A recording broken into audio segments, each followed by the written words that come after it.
Welcome to today's event on venture capital beyond the boom. Thank you to subscribers and new readers of The Logic for joining us. For any newcomers here, The Logic is an independent news publication that reports on Canadian business and tech and its related policy. A subscription to The Logic comes with some perks, along with getting to enjoy our original journalism. You also get exclusive access to monthly insider events, community surveys, and access to our subscribers Slack channel, where you can network and get to know each other. Live journalism, like what we're doing here today, is also one of those perks. So today's discussion is, of course, on venture capital in Canada at this moment. I was thinking back on the last time we did one of these events on this topic, and the VC space looked extremely different than it does today. It was spring 2021. Investors were deploying record amounts of money into startups. VC funds were cropping up all over the place. Company valuations were reaching heights we had never seen before. And Canada had a tech IPO market for the first time in a very long time. And then, of course, interest rates began rising and everything changed. So flashing forward to today, if you look at venture capital in Canada, the amount of money being invested, the number of deals being done, it doesn't look all that different from pre-pandemic times, but the market dynamics that we're dealing with in the world itself, the geopolitical dynamics, the technological advancements, the urgency around climate change, this is in a lot of ways very different from 2019. So we are going to get into that, what this new environment means for VCs and the companies they invest in. And I'm very grateful to be joined by three investors who I'm sure many of you on this call may already know or know of, certainly. We have Michelle McBane, Managing Director of StandUp Ventures, which funds early stage startups led by women. We have Tom Park, a partner at BDC Capital, the VC arm of the Business Development Bank of Canada, where he leads the Deep Tech Fund. And we have Marc Faucher, managing partner at climate tech firm ArcTern Ventures, which just closed its third fund. And just a quick note before we get into the talk to the audience, please feel free to ask your questions as we go. Just type them into the chat and we'll get to as many as we can. So thank you all to our panelists for being here.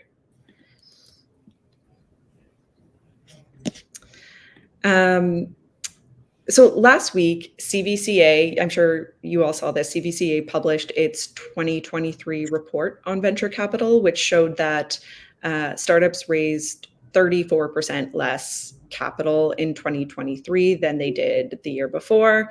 And this was the second year in a row that investments declined. I'm curious what all three of you make of this, but Tom, maybe we go to you first. Do you think we'll start seeing this slowdown reverse in 2024, or do you think that we are settling into just a slower pace of deal making going forward? Yeah, great. Thank you, Catherine. Yeah, great question. So I would say that things will probably get worse before they get better. And so, yeah, like exactly what you said, it was a 34% drop compared to last year. $6.9 billion was invested in 2023 versus 10.5 the previous year.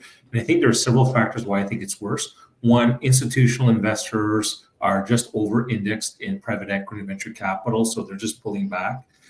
Two, public market valuations are also down as well too, with some exceptions like Meta or the large tech companies, but generally speaking, public market valuations are down, which has an impact on fair value. And I think third is high interest rates, which just makes capital a lot more expensive.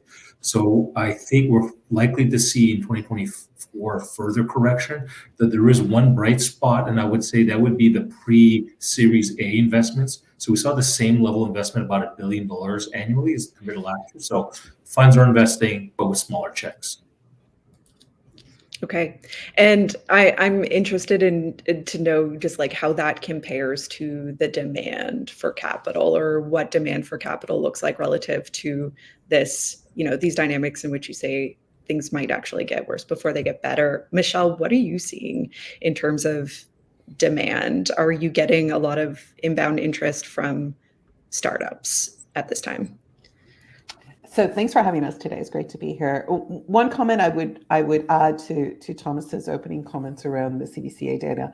A lot of the growth in investment over 2021, 2022 were very, very large rounds, and we saw some of the folks like SoftBank and Tiger here who were rating very large checks into select few companies. And so those rounds are not happening right now, those later stage rounds with those big numbers coming in. But to answer your question, Catherine, there's still a lot of activity at the Series A, C, pre-seed. And so we have a number of investment opportunities. I would say there are a lot of pre-seed opportunities, and some of them are graduating to seed. What we'd like to see is a lot more folks starting new companies, and that could be through different programs like accelerators, different spin-outs from some of the larger companies, and just kind of getting back into the game. And so slight slowdown there. I would say generally, though, the pace is very much what it was in 2018, 2019. And Marc, I'd like to go to you with this question, or a version of this question as well. You just closed a pretty sizable fund, $450 million. What are your plans for investing that money in 2024? Will this be a busier year than last for Arct Turn? And not to say that I know Arct Turn was active in 2023, but any change of pace there for you? Well, Catherine, thanks for having us, first of all. So two different things. Correct. We just closed a pretty sizable fund. We're focused on climate tech, North America, and Europe. And as you know, and as the audience knows, this is a 10-year cycle. So, the plan is, listen, there's a lot of great companies out there. The plan is to continue to focus at a consistent pace over the following years. Now, notwithstanding that, going back to the previous question around, the state of the market today, absolutely it is under duress, and it's not any one class. It's just liquidity through the entire value chain. I mean, it starts at the IPO, the corporate M&A, and it's all, if I like to put it in simple terms, to me, I attribute it to interest rates predominantly, and that impacts all the way through. So, near term, very, very difficult times for individuals who are building businesses right now as we step long-term, bigger cycles, which is relevant to our fund. I think it's a great time to be investing. It's both a great time to be investing and to start a business. I mean, for reasons I can elaborate on later. But from our standpoint, in climate, a very important time, right? I mean, the tailwinds we see aren't going away, and there's lots of innovation occurring within the sectors we focus in on. And again, it's a long-term cycle. So we obviously remain optimistic.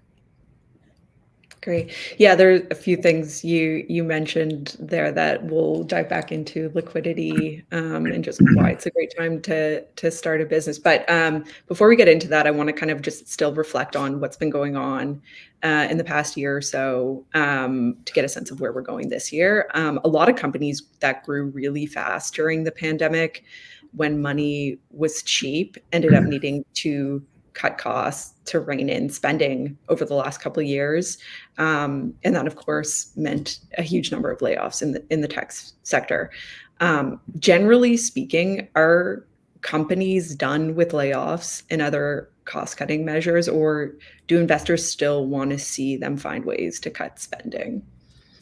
Michelle, I'll throw to you first for that one. So I'll give a bit of a cop-out answer, but it depends. So each situation is pretty unique. I think most companies, I'll call it, did some serious looking and investigating and making sure that their burn was very much in line with where they were from a business perspective. In if they're Series A, Series B, if they had product market fit, if putting $1 in was going to return X dollars back, then they would adjust. If some had taken in a lot of capital and had hired extensively and weren't quite there from a market perspective, or were facing some headwinds in the market because everyone was cutting back generally. We do a fair bit of SaaS type investing, and everyone's looking at their licenses and cutting back here, there, and everywhere. Then they had to make adjustments. So in our portfolio, I'd say most have made the adjustments they had to make.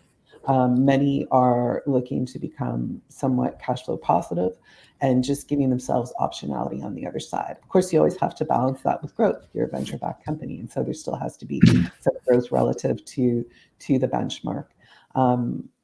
I think if some companies are still burning, and let's carve AI out of this completely, but if some companies are still burning pretty aggressively, they may not have some options coming out the other side of this. In that case, it just may be time for them to roll up or find a buyer if possible. Is there even a market for that right now? There's always a market. What that deal looks like may not be what it looked like a year or 2 years ago. I think, Catherine, I think we are, and I would argue across the board, there's a couple of I don't want to say sliver, like AI, fine. But across the board, there's a full reset to pragmatism. Even companies that are performing, right? Like frivolous spending, unnecessary spending, valuation resets, all of these things are happening. So, prudent operators are like, when risk-free capital sits at 6%, you have to be extremely mindful of cash. Cash is king, and you're going to get that on both sides. And I think really smart operators recognize that regardless. So no question, there's a humility that's come back into the sector. And I think that's actually a healthy reset, right? That balance between founder and investor dynamic, the pendulum's somewhere back in the middle where it probably should be. And I've been on both sides, so I get it, but I think it's an important balance to maintain. And I think that's by far and away the operating, motive right now. Yeah. Tom, what are you seeing? Are you seeing anything different on that front? I suspect that a big chunk, I don't know the vast majority, a big chunk of the post-seed stage companies have at most 12 months of runway. And I think frankly speaking, is because they're not doing well for like several reasons: cuts in IT budgets, better services from large tech conglomerates, and just new platforms like OpenAI, these LLMs. And this is hitting hard on a lot of enterprise SaaS. And so what I would recommend, this is going to have an impact also on deal flow and pipeline, because the quality will go down for Series A, is because they're not hitting the metrics. And so I suspect, my advice would be, if you can find 18 to 24 months of runway, find it. And if you can't, I would start planning for contingency. And something a lot of founders haven't started thinking about, because it's tough, is to get a lawyer, and just like Michelle said, start planning what a roll-up is. Because what's the liability of the board of directors? What's the liability of our layoffs and IT, et cetera? It's a tough time. So surviving is thriving. That's the motto for 2024, I say. Those companies that you say have 12 months of runway, there's a lot of companies out there in that position. How much of it is these are companies that had delayed fundraising because the conditions just weren't good, or they weren't coming to terms on valuations with investors, and we're kind of at the end of that period of being able to delay and wait things out? I mean, that's on the CEO. If there was money on the table and they decided not to take it, that's on them. I'm sorry to sound harsh, but I've seen this. And then they come and they ask for money, and there's no capital, or it's very little. Like, we're being proactive with our portcos by saying, all right, let's make sure you've got more than 24 months, or get you up to 24 months. We'll proactively write a note or extend the round, add more capital to the round. But you're right. So on the valuation, I think like Matt was saying, move away from valuations. Let's get down to the business. We can always fix the dilution issues later on. There's ways of fixing the cap table. So that's what I would say. Okay, just shifting gears for a second here. I'm sure you all saw that Techstars announced there were reports of this last week, that it's ending some programming in some cities, including Toronto. So for those who aren't familiar, I'm sure most people on the call are, but Techstars is an accelerator for startups. It claims to be the most active pre-seed investor in the world. Do you think that this downsizing is a one-off situation that's unique to Techstars, or is this symptomatic of something bigger in the ecosystem? Michelle, what are your thoughts on that? So, we don't have the inside baseball on what happens specifically at Techstars.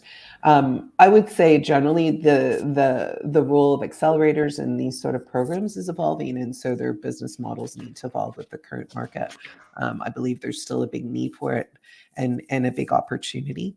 But perhaps they went too wide, perhaps they had too many sites, perhaps they didn't have a fund partner in some cases. It's really hard to tell what specifically happened.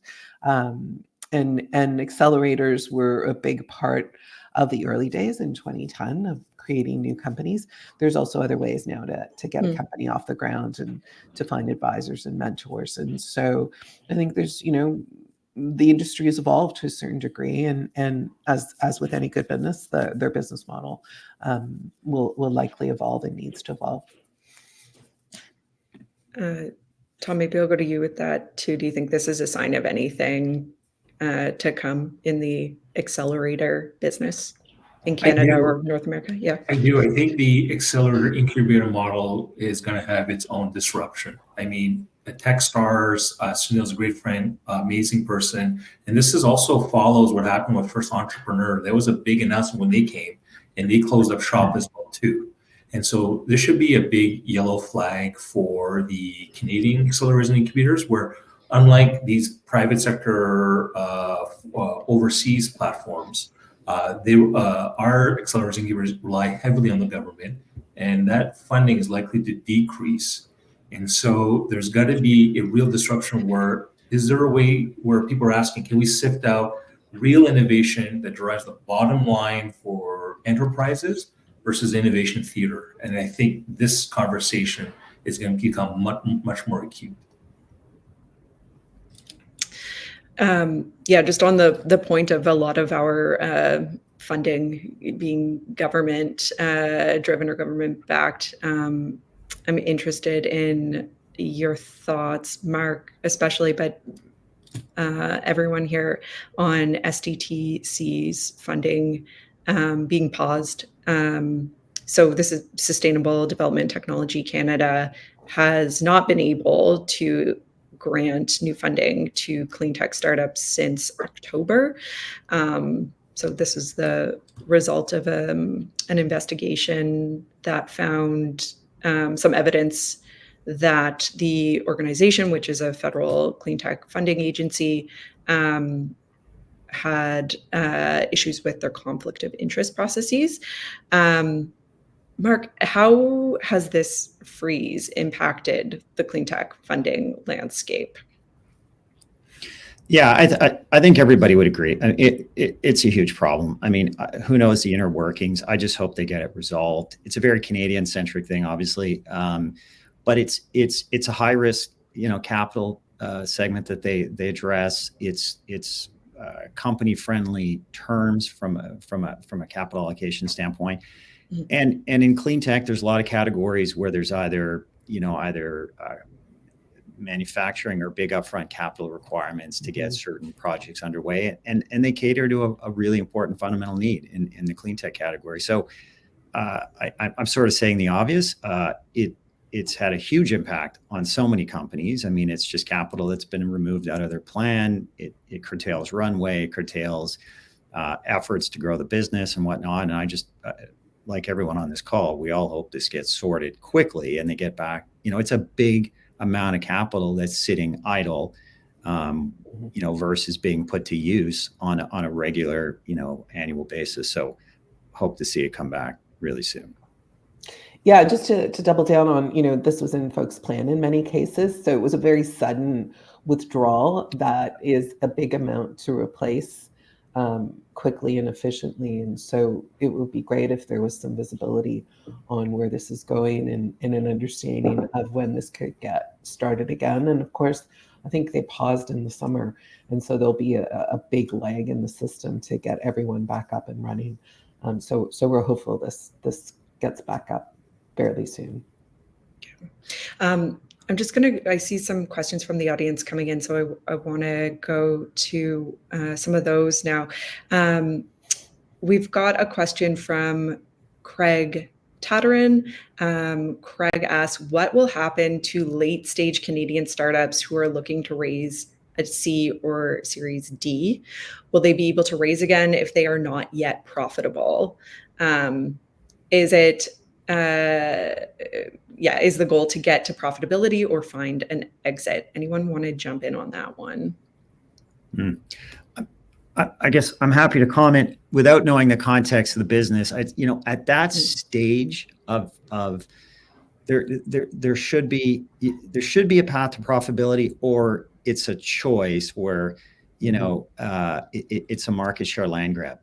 The challenge there is I would say there's a curtailment in appetite for that. I mean, I look back to player that I know well. I mean, Instacart, if you look at their funding model, that was a very unique, aggressive market share growth plan at the expense of profitability up to a certain point.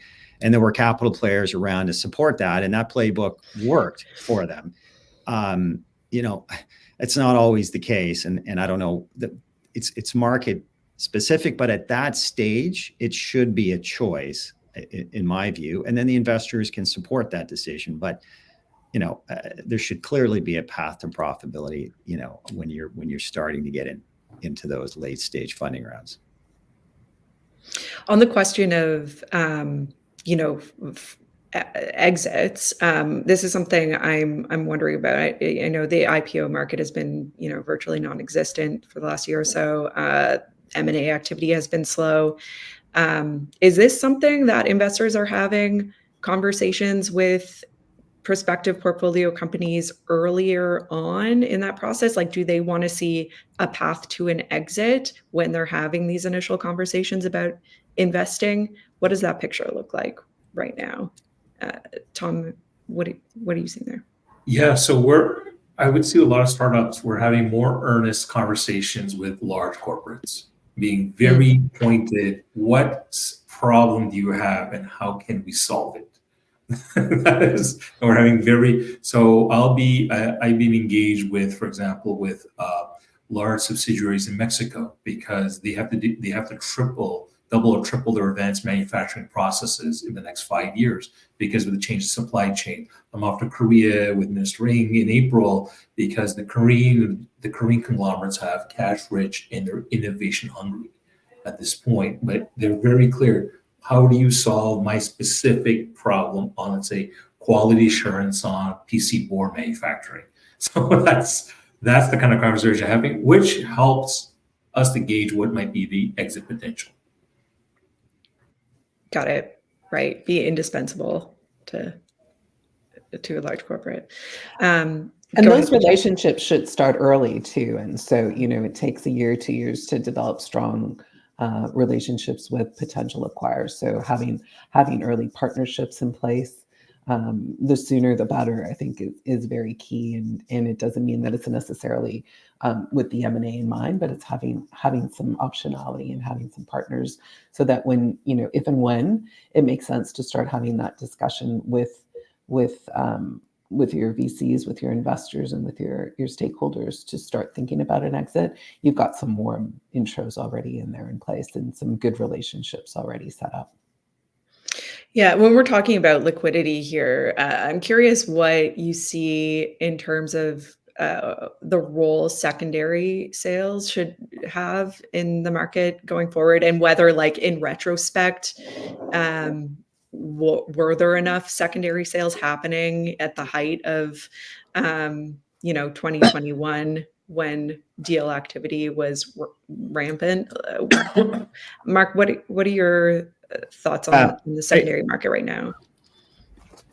Yeah, no, great question. I mean, exits is paramount, and in terms of priorities. So we talked about the liquidity problem.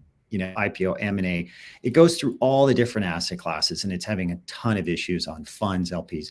So Michelle's comment, proactive management of your exit scenarios years in advance is something that has to happen. Many CEOs don't think that way, right? They're like, oh, I'm not looking to sell my business, and that's not it. This is a long-term game. Secondaries is going to play a role in that near term, more so than ever. But it's tricky. Secondaries are often, well, one, they conflict with companies' need for primary capital. You've got a lot of internal stakeholders competing with different, they're at different levels in the stack with different time horizons. And often management doesn't necessarily want to lean into that process, because often secondaries will take management time and attention because, potential buyers of the secondaries want to understand and they want to vet the business. So that's been some of the historical challenges. And then pricing, it becomes, a tricky situation. But I think there's a growing appetite for it. There needs to be. We have to unlock liquidity at different times. From a CEO standpoint, the positive of leaning in, building a company is taking longer than anyone's expected. So often it's helpful to reset your cap stack with long-term investors, legacy investors with new time horizon investors that can refresh the risk appetite around the table and so on. So there's lots of reasons for it. It's a complex thing to orchestrate in mass, but I think we're going to see a lot more secondaries. I'm hoping anyways, in the quarters ahead to come, because we have to get some liquidity back in the system. I know we've got a lot of entrepreneurs on the call who are fundraising or thinking about fundraising. So I want to get into just a few kind of practical bits of advice we can give them. Michelle, let's go to you first. What do you want to see from companies that are pitching you to invest in them for the first time right now? Mm-hmm. And it's a great question. So we talk a lot about what we call the 4 T's. So this is how we assess opportunities. And I would say most investors will assess it in the same way, but will provide emphasis to a little bit of the different T depending on the stage that they invest. So we talk about team, timing, traction, technology. And so we are seeded stage investors. So I would say a fair bit of weight of what we're doing and looking at is the team. And so is the team complete? Does the team have the domain expertise to execute on what they're doing? Do they have a good plan in place? Can they recruit incredible talent to come along this journey with them? Because it is, at the seed stage, often a dream. And so you have to attract the best and brightest talent and resources to what you're doing. And again, Series A investors will look at those same elements, but they may have more emphasis on traction. Tom and Marc in their sectors are going to really focus on technology as well. So that's how we think about things. What we want to see, we have a founder who's successfully raised a Series A in this market. She just went to market, and in 3 weeks she had a term sheet. She's expecting others. What she did extremely well was she was able to demonstrate to folks that I have found this. I know if I put this money in, I'm going to get to this. And so it was just really about putting fuel on what she was building. And she articulated it that extremely well. And again, in this market, she's come back with a term sheet. Same with a couple of other founders who raised some Series B in our portfolio last year. Again, very clear on what they're going to do with the money that they're going to raise, how they're disciplined, and how they're going to grow their business. Yeah, Tom, what's catching your eye in pitch decks these days? What do you want to see? One is runway and 18 to 24 months. What's it going to take, and what do you plan to do? And it sounds rough and tough, but I know what's it like to grow up in it. I grew up in a small business that had to kind of burn because it was a tough recession. And so we were a grocery store that honestly, we couldn't afford to eat the groceries we were selling. We were eating ramen for like 2 months straight. I remember that. So find 18 to 24 months. Two, I would consider talent changes. So I've seen some changes at the CEO level where if the current CEO doesn't have the domain or industry expertise to get the sale, right? They don't have the networks, let's say, when the warehouses and such. And we're seeing a lot of American CEOs or what have you that have the expertise come in. And I would think the third thing is, if their CEO is to hit the metrics, to really hit the metrics. If it's a reverse enterprise SaaS, it's MRR, and find a way to get that. If it's a semiconductor, hit the technical metrics like your tape in, tape out dates, and what are you trying to achieve. But really hit the metrics. 18 to 24 months. Make sure you've got the CEOs not ramping up on the industry, and make sure you hit the milestones. Great. Just want to turn back to some audience questions. We've got some great ones coming in here. Ted Graham asked, can you comment on our ability to use Canadian venture capital funding to capitalize on the interest in Canadian EV mines and mobility efforts? What are we seeing there? I don't know, Marc, is that a question for you? Can you comment on that? Our ability to use Canadian VC funding to capitalize, I'm not entirely clear what the question is, EV mines. So I know Ted. If you don't know Ted, folks, you should reach out to Ted. He leads GM's venture in Canada. He's a great Canadian.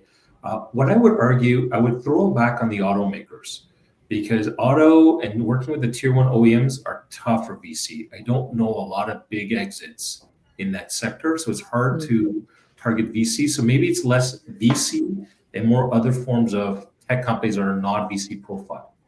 And if the OEMs can help clarify what exactly the problems, like I have a quarterly call with LG Energy's team in Seoul, and they're very clear, this is what I'm looking for in terms of battery production. For example, electrolyte sensors. That's a big issue to detect leaks or any issues with batteries.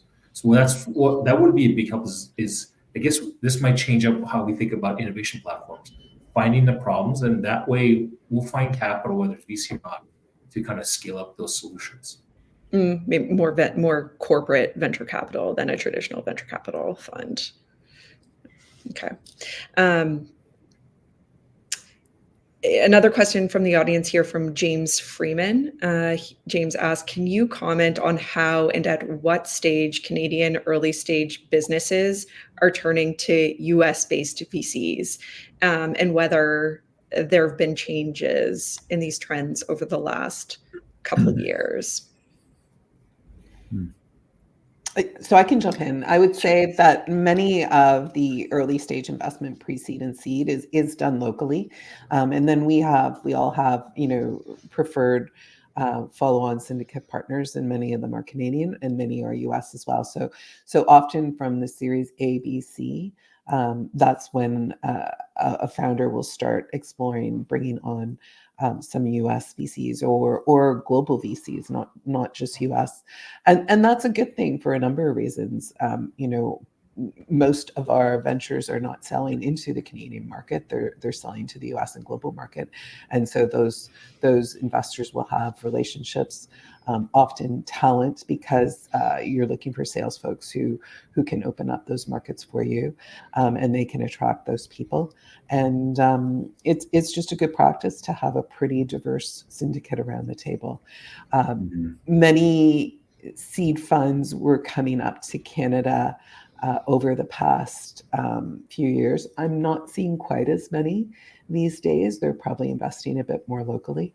But again, it's up to the founder, to the entrepreneur, the CEO, to go and find the best investors for their business. Yeah, Catherine, I would chime in. I often, these are head scratcher questions a little bit, right? Again, there are category players and investors, and operators should think about best in class category players. And to me, the geography is irrelevant. We just spent 2 years staring at Zoom windows and Zoom. That normalized everything. The advantage is there's comfort and understanding in how we do that. And I'm surprised we're still sort of thinking that way. And I'm just not wearing the investor hat, even as an operator. I mean, you go after players that know your business, know your space. You find them. People are very accessible, reachable today, and they're comfortable doing business. I mean, yeah, there still is a human dynamic, but geography shouldn't be a hindrance. and there shouldn't be that sort of mindset. I understand at the very early stage, there's a localization angle that I'm not naive to that, but immediately beyond that, you go after your category, best in class, investors and focus on getting. And Marc, in fact, you probably have folks from Europe seeking you out in Canada, 100%. I assume. Yeah, all the time, right? And you become a little bit like geography almost becomes a third question, right? Oh, where are you based, by the way? Oh, you're sitting in Berlin. Okay, wow. Well, other than the time zone and the accent, I'm not undermining it. Don't get me wrong. It still comes with its challenges, but from our view, we're definitely looking at it that way. It's best in class within categories, geographic agnostic to a certain degree. Mm-hmm. It doesn't matter where their market to a degree for sales. No, as well. Yeah, where and how? No, that doesn't matter. Chris Dorsey has a question for you, Marc, here as well. I'm curious to hear your thoughts on where you see the primary focus of climate tech sustainability investments over the next year or so. Well, wow. The next year or so, well, long term, I mean, there's so many interesting. So at Arct Turn, we're looking at innovative tech companies that are helping the transition to low carbon economy. That's a by design opaque broad term because GHG reduction benefits translate into a number of different industries, and that's the primary impact focus. I'd say the electrification theme, it continues to be interesting, and people immediately go, well, EVs are everywhere. That's not EVs, right? If you think from home to enterprise to utilities and how that world is being redefined, even on the EV side, sure, on the consumer side, but if you think of commercial fleets all the way through, and then you have all the layers around those elements that are being reinvented, redefined, enormous opportunity and great pockets of innovation within there. I mean, this is a massive multi-decade transition that's occurring, and we're still very much in the early days. So if I had to throw out one very vague answer, I mean, the electrification across the entire value chain is very early days, and there's lots of opportunities that span that. Okay. I just want to go back to just sort of related to what we were talking about earlier on liquidity. And I'm curious how that is impacting venture capital firms that themselves are looking to fundraise this year. Are limited partners ready to invest in these new funds? Tom, maybe we'll go to you with that one first. Yeah, so with the exception of ESG, because there was a committed allocation towards that sector, I foresee the money's probably not, capital won't be coming back anytime soon. And so in Canada, what we'll see this year, it's probably started last year, a lot of venture capital careers are going to come to an end. So because a number of partners or funds are not generating the DPI, right, the distributed to paid-in capital, how much cash are you bringing back given the capital that was given to you by the institutional? Because the performance will be quite low, we'll see a lot of funds essentially become zombie funds. So they'll get their fee from managing the portfolio, but they're not writing new checks, or just a bunch of people that will no longer be VC investors. And so it'll be about a decade till we see what was happening several years ago pre-pandemic, but we're really are in the middle of a correction where we're going to see a lot of disruption across. So if I was a founder, the first question you would see when you talk to investors is ask, how much capital do you have and what's your vintage?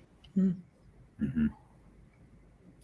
Right, do some due diligence on the fund itself as well. Yeah, a comment to build on that. What a lot of folks don't necessarily think about, it's not obvious, is the redistribution, not just so you've got exits, companies, VC funds where you have a recirculation, you have distribution occurring. Then you also have the LP side. I mean, there's a whole range of different LP types, but they don't have bottomless balance sheets. And there's certain assumptions they make around when funds get redistributed back to them for future commitments. So we've talked like the liquidity stall out across the value chain doesn't exclude the LP providers as well. and capital is not necessarily going away, but it's certainly being tied up, and a lot of LPs need to see distributions occur in order to refresh their allocation. So that's just having an unfortunate reality to the situation. And from a fund, it depends where you are in the fund life, and if you can cross through that chasm. The other thing to think about too is you may have heard of a term called an emerging manager, and so funds that are fund 1, 2, or 3 are classified as emerging managers. And so someone raising their first fund, unless they're a spin out, say, of an existing platform, and this was done very successfully in the US, folks would spin out of first round, Sequoia, and Andreessen, and start their own fund. They were usually able to raise that first fund and get into the business. That is going to be very challenging for folks starting their first fund without a track record. And so that's usually smaller funds that invest at the pre-seed and seed area. So you might see some effect there, short and longer term. Yeah.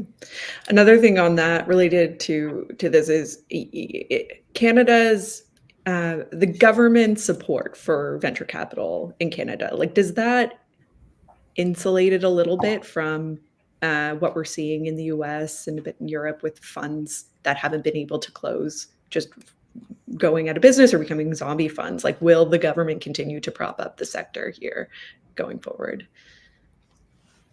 Tom, I don't know if you want to comment on that. Well, I would say that the Canadian ecosystem is still a nascent asset class. So this is a tricky asset class for large global institutions. Things are getting better, but this is a 40-year story that we're only halfway through. So great funds take time to hit the 6, 7, 8 beyond the emerging manager category and start getting the checks from the institutionals. And so, yes, the Vicky money, the government program, has some cushion, but that's a matching program. So there's less money to match, then it doesn't help as much. So there's a lot of thinking happening in Ottawa and even in BDC. How do we make sure we support support the sectors, particularly those sectors that were historically underserved, whether it's women entrepreneurs, BIPOC entrepreneurs, or in climate tech? I'm going to return to the question on accelerators and just what happens there for startups when if this is no longer, or they're getting less support from accelerators and incubators going forward.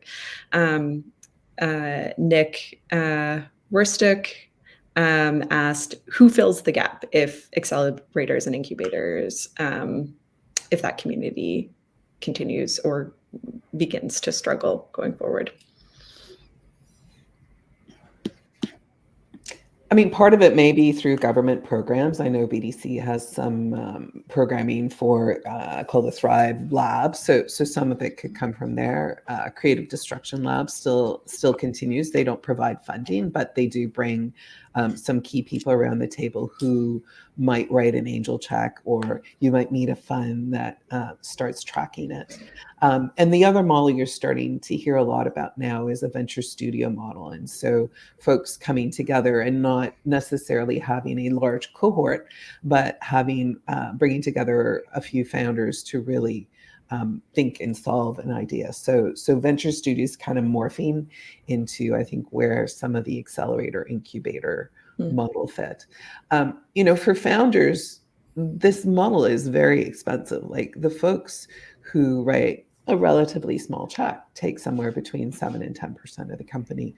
I've seen terms where a company who went through less of an accelerator program, but working closely with a seed stage fund, the deal was that it was 10% post whatever round came along. And so founders have to think really closely too about what they're giving up and what they're accessing as part of the program.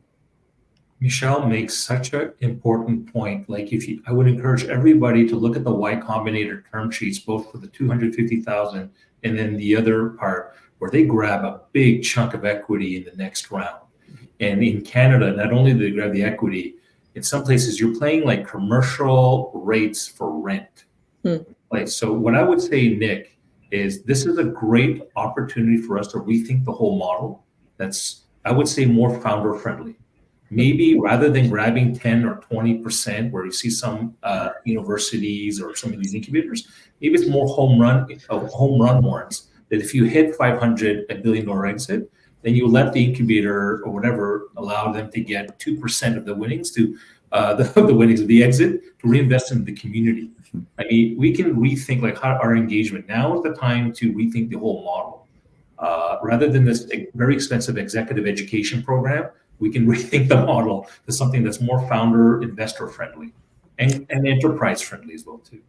And Velocity is another program at University of Waterloo when you touch on some of the academic programs where they've had a number of really good successes, and they're building community around that as a result, with some of the successful founders from that program giving back and participating. So I think I'd say it's less of a replacement. It's like, what's the evolution now and what makes sense? Yeah. Yeah, a lot to unpack with the whole accelerator incubator system here. I am amazed at how little we have talked about AI on this call. And I guess that maybe speaks to the question I had here, which is, has the excitement around AI among kind of generalist VC investors worn off a little bit from last year? What's the picture there, Michelle? How are you feeling about AI these days? So talk first, from a portfolio perspective, and then from an investment perspective. So when ChatGPT really, and generative AI really caught everyone's attention, because it's just really delightful to work with. We really looked at our companies and put them in 3 buckets. So one of them, AI probably won't matter just because of the work they're doing in the business they are. The second was, this could fundamentally affect their business model and could be a company killer. And the third is, how do you leverage it? And I think, most of our companies have really big data platforms. So it was very much, how do you start leveraging generative AI and everything around that? And so that's become quite exciting.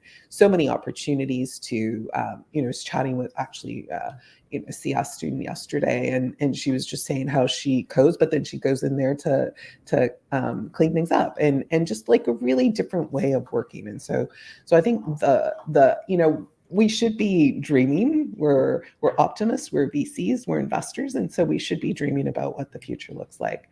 From a pure, think of the OpenAI type companies, we're never going to invest in those. Most folks aren't going to invest in those. People investing in those are Microsoft, right? And so their interests are different than a traditional investor's interests as well, right? They're working to sell compute, and so I'd say most folks are thinking about, the infrastructure, the application layer, and what this means in the future.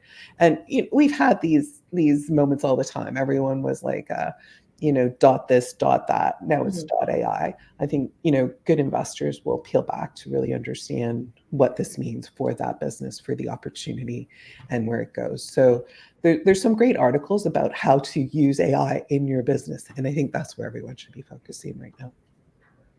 Just to follow up on that, there's a question from Marc Faucher, who asks, is AI-based FOMO of venture capitalists depriving promising startups that are not AI focused of necessary capital? Are they missing out? I don't think so. As Michelle's pointed out, I would also add, is the problem with these open AIs and Hugging Face, etc., is that we're going to ask, well, did you pull the algorithms from there? So what stops somebody else? It really destroyed the defensible mode for a bunch of startups, which is tough because a bunch of them were working on these kinds of problems before ChatGPT 4 captured everybody's imagination. I think what I would say from that question, and just point out, not the vast majority of successful tech companies are not VC backed. Like VCs for a very narrow part. It's like saying I want to be that's my career. My career is going to be in the NHL because there's like about 400 or 500 players, and I'm going to be one of them. And we would say, well, if you think about a career, maybe not just this, but try out some other things. There's other sources of funding that you can do, and other ways of approaching success. So VC is quite narrow. That's what I would push on. It's a great canary. It gives a great signal about tech innovation, but it's actually quite narrow from the broader tech ecosystem. Oh, well, that's a good segue into a question from James Freeman, who asked about SHRED, which is a tax credit for research and development companies that do research and development in Canada. And James asked, from a broader investment perspective, there's been discussion around poor productivity investment in Canada and Canadian business, and how SHRED is structured to incentivize investment. Do you have opinions on the role of non-dilutive funding in Canada in general, and SHRED in particular, to help de-risk investment? Or are there other government policy options, other sources of capital that may not be venture capital that companies can take advantage of in this market? Anyone want to, Marc, do you want to take a crack at that? Well, I can. Yeah, I'm certainly not an expert from a policy standpoint in the ins and outs of how SHRED gets justified or what they look for from a ripple effect. But what I will say, just speaking practically, I think, I go back to my own journey building a business. SHRED was invaluable. I mean, the terms, how they justified or what they look for, I don't know. I mean, we went, if you go from 50 to 100 employees, I mean, there's real tangible localized employment growth on the backs of that. It's a great source of non-dilutive funding in the early days. I mean, as companies prevail and thereafter, I mean, it becomes less impactful, but and often it's I've seen this play out as well, where companies remain, when they attract U.S. investors, they maintain that CCP status for SHRED benefits, which means they remain domiciled heavily, at least corporately here and employment-wise. So I got to think there's indirect benefits. I'm not an expert on the policy around SHRED. We use it both in our portfolio. I've used it personally, and have found it to be very impactful for our businesses in a positive way. It's positive. I would say, though, we're not making investment decisions based on SHRED and the amount of SHRED they're going to get. I'd add that SHRED and those programs for companies that aren't generating revenue in the early days, think biotech, anything that's heavily researched where you can't start monetizing early on, is incredibly important. And anything you can do to kickstart where there's less investment as well. There's not a ton of life science investment in Canada, biotech, those sort of things. SHRED becomes very, very important. And I'll touch on what Marc said. It also helps on the talent side, because if some of the engineers and software companies that you're hiring become shreddable, that keeps those folks here in Canada. So it is important, but I just want to make it clear that no one's making an investment decision on a company based on getting SHRED. Okay, we are just about out of time. I want to go around the virtual room here just real quick and on a positive note. I mean, don't force it. If you don't want to be optimistic, you don't have to be, but just what are you looking forward to this year? What are you excited about in 2024 in the venture capital landscape? Marc, let's start with you. Well, there's a number of ways to answer that. I mean, as I mentioned earlier, we're focused on climate tech. We continue to see a ton of encouraging tailwinds on that front. I mean, it's a global issue that we need to resolve. What I'm really excited about is, and I look at it often from a grassroots effort, the entrepreneurial activity and switch around building companies with a climate benefit. The sheer change on that front is encouraging. Forget about Arct Turn, our fund, but just the macro issue. I'm seeing that there are trends all the way through where that mission morale that gets companies inspired and motivated. There's a strong swing into climate centric missions. So that's sort of a grassroots view, and I find that generally speaking really encouraging and something to hold on to from an optimism standpoint. Okay. Tom, what are you excited about in 2024? I'm excited about that. Though we're going through a tough correction, there hasn't been a major pullback from the rest of the world. U.S. investors are still quite active. Eclipse, Celesta, and Recent, they're still here. They're actively investing in Canada. And like what's really interesting is the Japanese, Korean, Singaporean conglomerates. Like Samsung has like over 24 business lines under their umbrella alone, from hotels to phones. They're quite active now in the Canadian market, rather than just Silicon Valley. And so I'm quite excited about that. There's a lot of opportunities. It'll be tougher, but it's not as bad as back as 2001 and 2005. So that's positive. Okay, Michelle, what are you excited about? What's encouraging you? I've been an investor since 2001, so I've seen a few of these cycles, and we know this too shall pass. I think there was a lot of noise in the system through COVID, through ZERP, and I think that's worked itself out, and that to me is a net positive.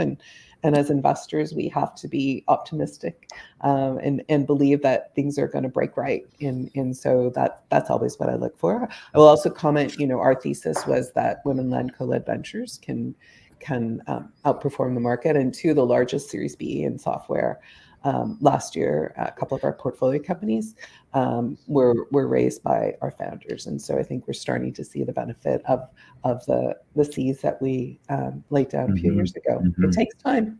It takes time. 10 to 12 years for a fund. So I think we all have to remember that as well. Yeah.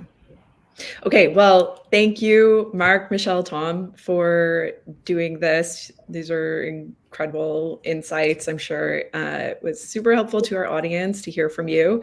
And thank you to the audience for joining us today. Subscriber support means a lot to The Logic. It allows us to continue producing in-depth journalism. If you're not already a subscriber, you can find a link to subscribe in the chat or visit The Logic's website. Thank you to The Logic's business team who makes these events happen. John, Kim, Anna, and Ariel, you're the best.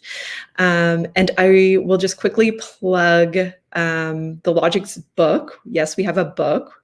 We published a book called Superintelligence: Is Canada Ready for AI? That came out this month. It's available wherever you buy books, so go pick it up. You can also purchase it through the direct link in the chat. Also, stay tuned for upcoming events. Keep an eye on your inbox for events like this and others that we put on. And thank you again, everyone who joined us today. Thank you to the panelists, the audience. Have a great day.